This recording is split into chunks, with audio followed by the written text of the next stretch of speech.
እንሰራለን። ግን ማን እንደፈጠረን ማንን እንደምናመልክ ወዴት እንደምንሄድ ሳናቅ እንኖራለን። የሰው ልጆች ሆይ ወገኖቼ አዋጅ አዋጅ አዋጅ ብለናል። ይህ እውነት አንድ ነው። የሰው ልጆች ሆይ ወደ አንድ ፈጣሪ አምልኮ የሚያስተምረው እስልምና ጥሪ እናደርግላችኋለን። እስላም ለአረቦች ብቻ አልተላከም። ወማ አርሰልናከ ኢላ ረሕመተን ሊልዓለሚን ነው የሚለው። እኛ ለዓለማት እዝነት ትሆን ዘንድ ነው የላክን አንተ መሐመድ ነው ያላቸው። ነቢዩ መሐመድ ለዓለማት እዝነት ሆነው ነው የመጡት። ነቢዩ መሐመድ ያስተማሩትን ትምህርት ይህ ነበረ። ለሰው የማያዝን ሰው አላህ የሰማይና የምድር ፈጣሪ አያዝንለትም ብለው ነው ያስተማሩት። ነቢዩ መሐመድ ለእንስሳ መብት እንኳን ለሰው ልጅ ለእንስሳ መብት የሚጨነቁ ነቢይ ነበሩ። ነቢዩ መሐመድ ጎረቤቱን ያላከበረ በትንሣኤና በአላህ አላመነም ነው ያሉት። ነቢዩ መሐመድ ትምህርታቸው ይህ ነበረ። የሰው ልጆች ሆይ ሰዎች በሚያወሩት ፕሮፓጋንዳ አንታለል። እስላምን እናንብብ፣ እንወቅ፣ ጭንቅላታችንን እንጠቀመው። ዝም ብለን ለመብላትና ለመስራት ብቻ አይደለም መጠቀም ያለብን፣ ለምን እንደተፈጠርን ለማወቅም መጠቀም አለብን። የሰው ልጆች ሆይ ዝም ብላችሁ አትሸወዱ። እውነቱን መርምሩ፣ አጥኑ፣ ጠይቁ። እኔ ስፈጠር ምን ነበርኩ በልና ጠይቅ። ስፈጠር ምን ነበርኩ በልና ጠይቅ። የዛን ሰዓት መልሱን ታገኘዋለህ። ሁሉም ሰው ሲፈጠር ሙስሊም ነበረ። ፊጥረት አላህ ለቲ ፈጠረ ናስ አለይሃ ነው የሚለው። እኛ እስላም ማለት የሰው ልጆችን የፈጠርንበት እምነት ነው ያለው። ኢነ ዲነ ኢንደላሂ ልእስላም ነው የሚለው።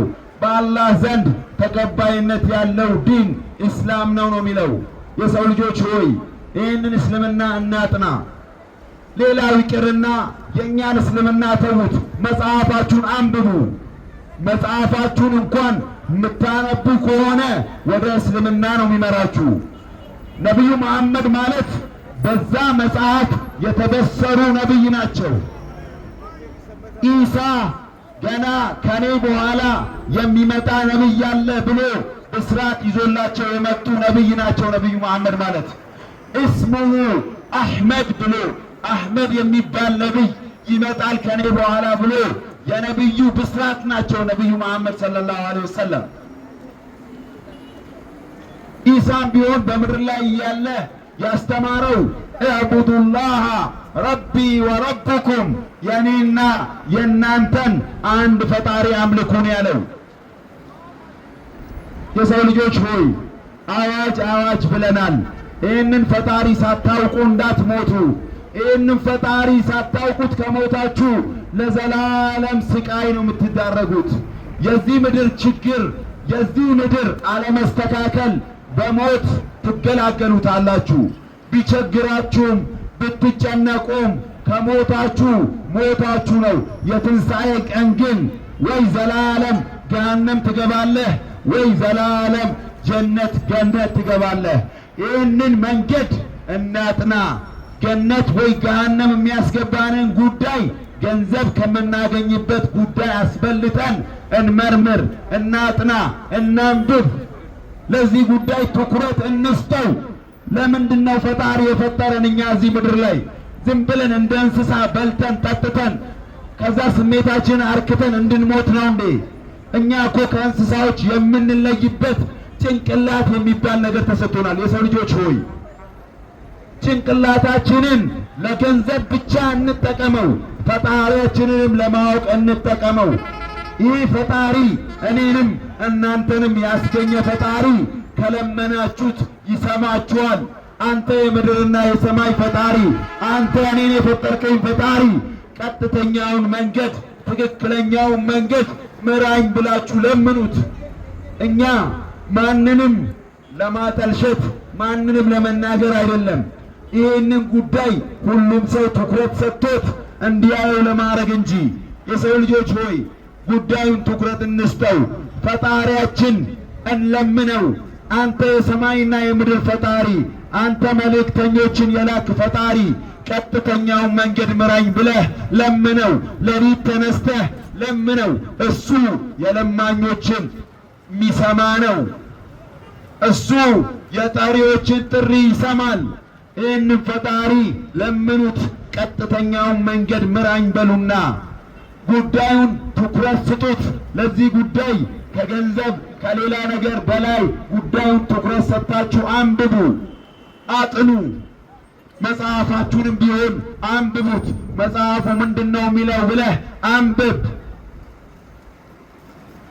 እኛ ብዙ ቮሊዩም መጽሐፎችን እናነባለን። አንድ ዲግሪ ለማግኘት ወይ ኢንጂነር ወይ ማናጀር ለመሆን ብዙ ቮሊዩም መጽሐፍ እናነባለን። ግን አንድ መጽሐፍ ከሰማይ የወረደውን ማንበብ ከብዶናል። ሰይጣን አይጨዋትብን፣ ጠላታችን የሆነው ዳንኤል አይጨዋትብን። የሰው ልጆች ሆይ ይህን ጉዳይ ትኩረት ሰጥታችሁ እዩት። ይህንን ለማመላከት ነው እኛ እዚህ ጋር ምንጮ ከናንተ ገንዘብ ፈልገን አይደለም፣ ከናንተ ሌላ ነገር ፈልገን አይደለም። ይህን ጉዳይ እዩት። በኋላ ከመጸጸታችሁ በፊት በኋላ የዘላለም ጸጸት ነው። ወይ ገነት ነው ወይ አዛብ ነው፣ ወይ ሲኦል ነው ወይ ገነት ነው መንገዱ። ከዚህ ውጪ መንገድ የለም። ይህን ጉዳይ ማጥናት የሁሉም ሰው የነፍስ ወከፍ ኃላፊነት ነው። ዝም ብለህ በጭፍን የሆነን ሰውዬ መከተል የለብህም። አንተም ጭንቅላት ተሰጥቶሃል። አንተም ማንበብ ትችላለህ። አንተም መጽሐፉ ለሁሉም ለማንበብ ክፍት ነው። ያለንበት ዘመን የሳይንስና የቴክኖሎጂ ነው። ግባና ኢንተርኔት ላይ ጠይቅ። እስልምና ማለት ምንድነው? ክርስትና ማለት ምንድነው በልና ጠይቅ። ከዛ አንብብ። ከዛ ለዚህ ጉዳይ ከስራ የበለጠ ትኩረት ስጠው። ለምን በኋላ ገሃነም ትገባለህ ወይም ደግሞ ገነት ትገባለህ። የሰው ልጆች ሆይ መነጽራችንን እናውልቅ። ሰዎች የነፉብን ፕሮፓጋንዳ ከላያችን ላይ እናንሳ። ከዛ በኋላ በባዶ ልባችንን ክፍት አርግተን ሁሉም ነገር እናጥና። ይሄ መልእክታችን ነው። የሰው ልጆች ሆይ ወደዚህ እውነት ጥሪ እናደርግላችኋለን። የሰው ልጆች ሆይ በኋላ ጸጸት አይጠቅምም። በኋላ ጸጸት አይጠቅምም። በኋላ ጸጸት አይጠቅምም። አዋጅ! አንድ ፈጣሪን ብቻ እናምልክ። ከአንድ ፈጣሪ ውጪ ማምለክ ፈጣሪን ያስቆጣዋል። የሰው ልጆች ሆይ አንድ ፈጣሪን እናምልክ።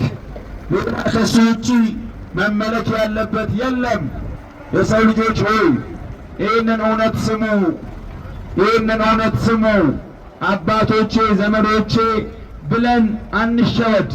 የሰው ልጆች ሆይ ጉዳዩ በጣም ሲሪየስ ነው። እኛ እዚህ ጋር እንደምናወራው ብቻ አይደለም። በኋላ ፈጣሪ ምክንያት አይቀበልንም። አልኑዕሚርኩም ማ ተዘከረ ፊህ መን ተዘከር ይላል። እኛ ምድር ላይ አንድ ሰው አንብቦ ለመረዳት የሚችልበትን ጊዜ አላኖርናችሁም እንዴ ይለናል አላህ ጌታችን። አኖረን ነበር ጌታችን ይላሉ። ታዲያ ዛሬ ጸጥታ አይጠቅምም ይላል። የሰው ልጆች ሆይ የልባችሁን ሰላም የምትፈልጉ ከሆነ መረጋጋትን የምትፈልጉ ከሆነ እኔ የምላችሁ ማስተላለፈላችሁ መልእክት ከፈጣሪ ጋር አውሩ። ፈጣሪያችሁን አናግሩት። አንድ ፈጣሪ እንዳለ እናምናለን። ይህን ሰማይ የፈጠረ ያለ ምሰሶ ይህን ምድር የፈጠረ አንድ ፈጣሪ እንዳለ ምናምን ከሆነ ያንን ፈጣሪ እናናግረው። እሱ የለማኞችን ድምፅ የሚሰማ ጌታ ነው። ፈጣሪ አንተ የሰማይና የምድር ፈጣሪ ሆንክ ጌታዬ፣ ከአንተ ጋር አስታርቀኝ፣ ቀጥተኛውን መንገድ ምራኝ ብለን እንጠይቀው። እስቲ እንደዚህ እናርግ። የሰው ልጆች ሆይ ወገኖቼ፣ በኋላ የዘላለም ጸጸት ከሚጸጡ ሰዎች አላህ አያድርገን። እኔንም እናንተንም ቀጥተኛው መንገድ ላይ የሰማያዊ የሆነው እምነት ላይ ይምራን። ሁላችንንም በዚህ ፈጣሪ ለኛ በላከን እምነት ላይ ሳንሆን ከዚህ ምድር በሞት የሚሄዱ ሰዎች አላህ አያድርገን።